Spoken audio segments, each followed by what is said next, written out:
अब हम क्या करेंगे, इनको आपस में कैलकुलेट करेंगे, यानी हमारे पास टोटल टाइम कम्प्लेक्सिटी कितनी होगी।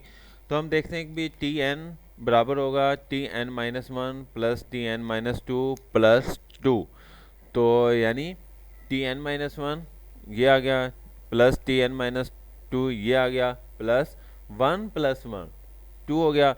तो इसको हम क्या चीज़ है, यानी हम हमारी टाइम कॉम्प्लेक्सिटी इस तरीके से होगी, यानी टू जो है वो मैंने पहले भी बताया था कि यानी ये कांस्टेंट होता है, तो इसकी जगह पर आप सी भी लिख सकते हो और टू भी लिख सकते हैं।